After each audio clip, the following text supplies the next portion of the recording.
My name is Hayden Sane, and I want to go ahead and apologize right now by saying that this audio is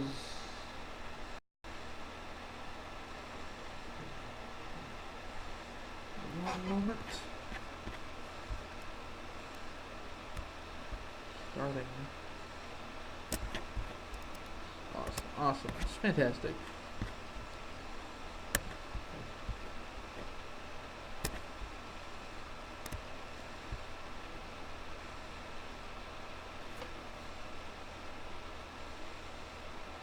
I haven't seen where it started streaming yet. Fantastic, right?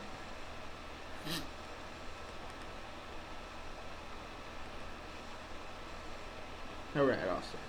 What's up, guys? My name is Hayden Sane. I want to apologize right now for the awful video quality. I can already tell how I'm losing frames and such, and I'm really sorry about that. But there's reasons I have to do this, and so I'm gonna do it. So anyway, I'm a huge fan of comic books. They've always been a huge part of my life, and so I've been tasked with doing a daily tweet about comics, and what I do is Insane Comic of the Day, spelled just like the title.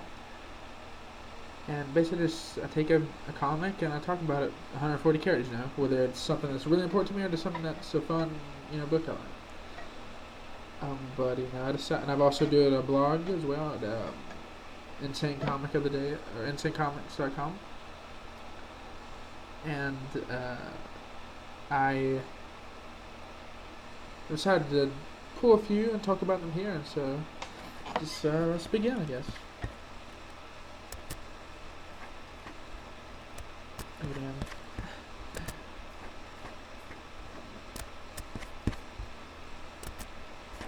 Alright, so Sonic the Hedgehog number 111.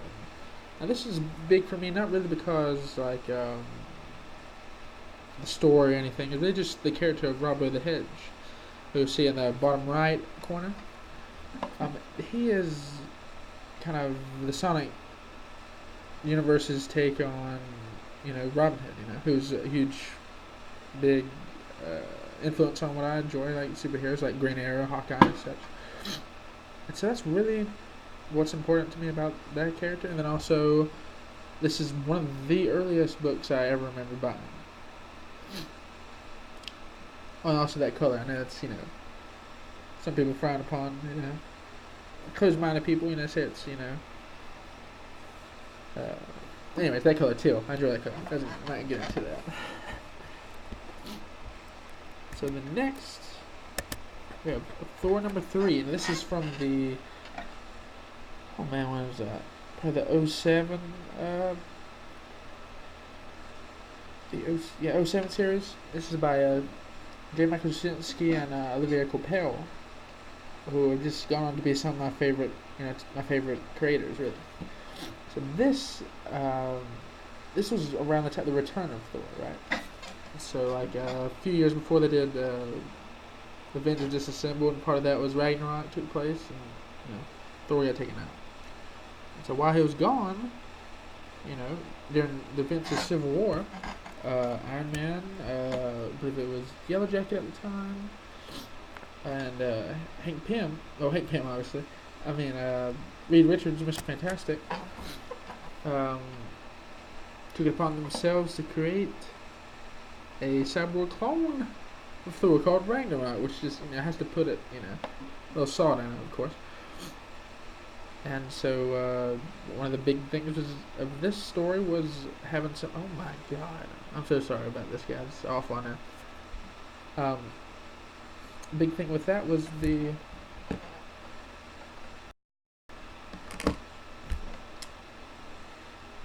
Sorry, my phone's gonna die, and that's what I'm using for internet, which is awful. I know. Just can't get any worse. My Wi-Fi is not working, so just gonna do what I can. Right. But they return. So this return, they come to blows, right, with this, and so they fight. Of course, being 7th grader I am at this time, 8th grade, something like that. They fight, and I enjoy it, of course, and Thor puts it to him. As one part, he rips off the gold mask of Iron Man, and but was big apart from just fighting and such. And I'm just gonna tell you guys now. This is probably gonna cut off any minute now. But I have to do what I have to do.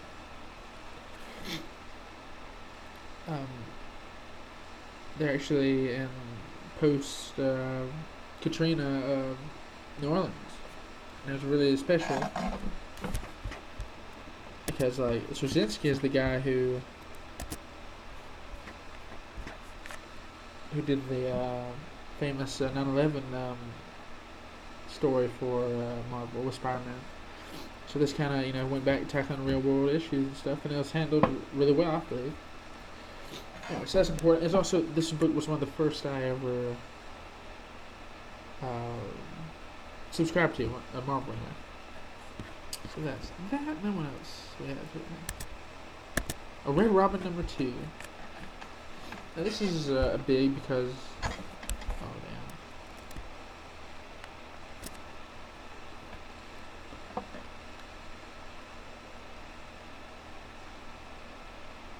You're back, sorry.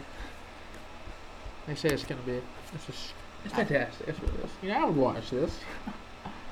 So one of my favorite cartoon writers is Chris Yost.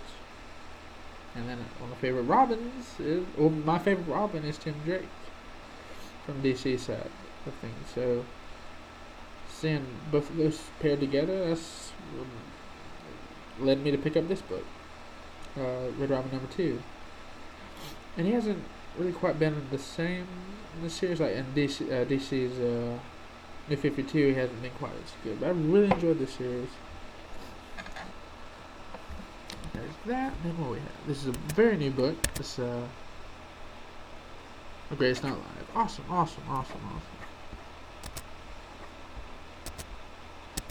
Oh, this is fantastic. Well, I guess I'll be skipping that book. We go straight to Superman Batman #47. The real reason why I enjoy this book is just because of that suit that Superman has. This suit looks so cool. It's a lead line suit, which enables him to, as you can see there, hold kryptonite and stuff. So this is part of a storyline. I love Superman Batman stories. It's so good to me because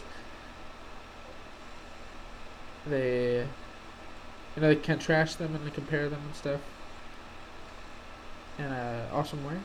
And putting them together, like, you can have some really unique stories that you can't get with one of them alone. So this was part of a storyline where they were basically getting rid of kryptonite around the world because Superman, it sucked for him, And then towards the end of that storyline, which some people love, I hate being a Superman fan. I hate this. Batman actually keeps some of the kryptonite for himself in the end. So, yeah. Very similar is this next book, which is Superman #10, which is the first introduction. This is the Rebirth storyline. So it was the first meeting of Damian and Superboy John Kent. And it's kind of the precursor to a series coming called Super Sons, which is pairing them together. And it seems to be like almost like a young version of Superman Batman stories. So I'm really excited for that.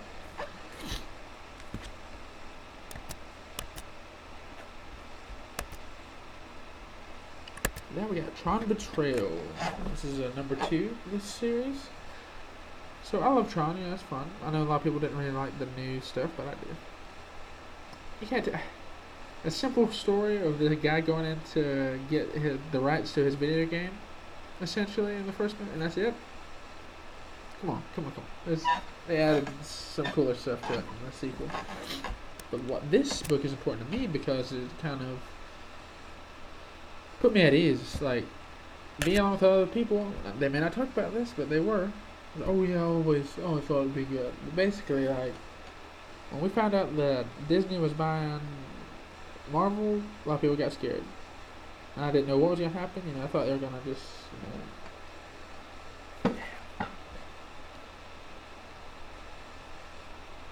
story.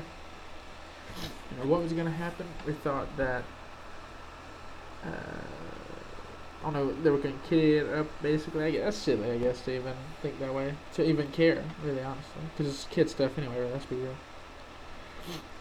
But this book really, like, it showed me, like, yeah, they can be, like, what should I say? Like, for children, I guess, you know? But still fun for everybody. You know? And so that's what this book was to me.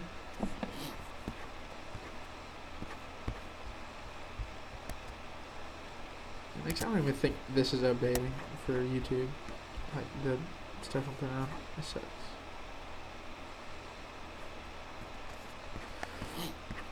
So next book is a reality check, which is very cool because it's about a. It's kind of like a. I don't really have a. I had an analogy, but I lost it. But basically, this writer is a comic creator, and his creations come to life, which is obvious, like Batman parodies and stuff, which is so funny because they mention it and stuff. But it's like how he deals with them and how they help him, like, deal with his own stuff. And it really comes more about him and less about the characters. So this week I recommend that for sure.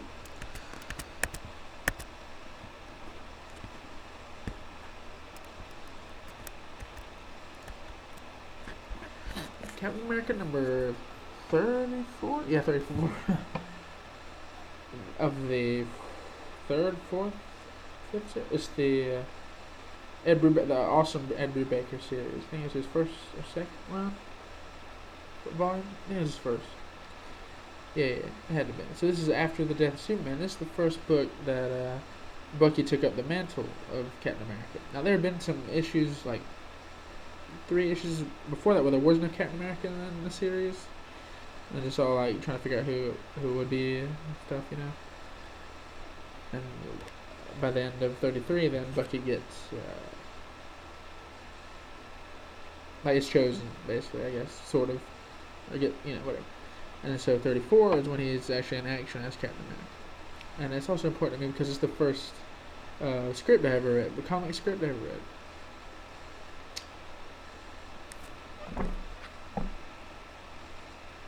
So hang on, hopefully. This is the first comic script I ever read, which is important because I enjoy writing comics now. I haven't got anything published, but hopefully soon. I'll talk more about that actually in just a little bit.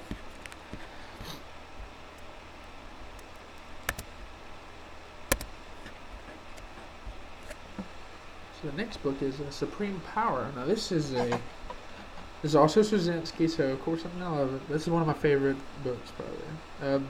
Series anyway, maybe not that.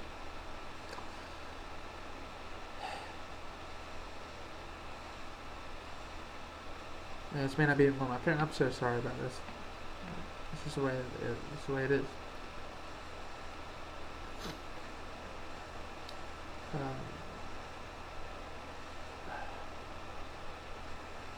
Sorry.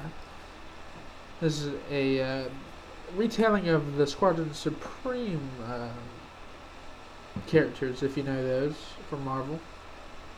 Basically, the Squadron Supreme is the pastiche Justice League. So you have like a Superman character, and you have a Batman character. That's Hyperion for Superman, Nighthawk for Batman, so forth and so on. And before you get like, any ideas like, oh, that doesn't seem right, you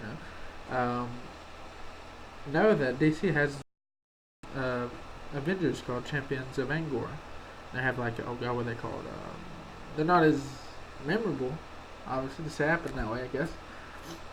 I can't even think of any. I know what the characters that they're parodying, but I don't, or pastiche, but I can't actually remember what those characters are. I think it's like Tin Man or something, Iron Man, and then it's not Super Soldiers.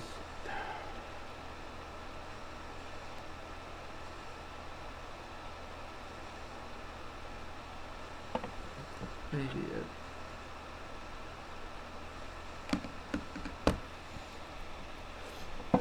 So anyways, I know I've not done what I really wanted to do, what I set out to do, but if you can hear this, please, like, you know, check out Supreme Power. It's really cool. It's the retelling of Squadron Supreme, which I don't know much about, just because how things are working out with this live stream. But I hope you check it out. I hope you check out, let's see what, anything else I can throw at you. I guess I'll throw this last one at you. That's Empress. The only reason why that's really, I mean, that's cool. It's cool, so cool concept. But what's really important to me is because I'm actually working on the a script for Empress. Now, like the creator and owner, Mark Millar, does for the past, well, it's the second year he's done a annual talent search contest. And basically, you get a writer and you get artists, and they create a 4 to 5. Well, depending on, but he actually has picked like what page length for each book it's going to be, and so I picked Empress because it's a new book, which is weird because it's not even finished yet. It's not even out yet. All the available story isn't even out yet, but I'm still gonna do it. So I'm actually working on a script that takes place before, according to his parameters, takes place before this story. And this is what's cool is it's set on a pre-Homo sapien, basically, even though they look human and stuff, pre-Homo sapien Earth called and it's really cool. So I know I'm not done all I wanted to do, but that's just gonna have to be it. So hope you have a great day.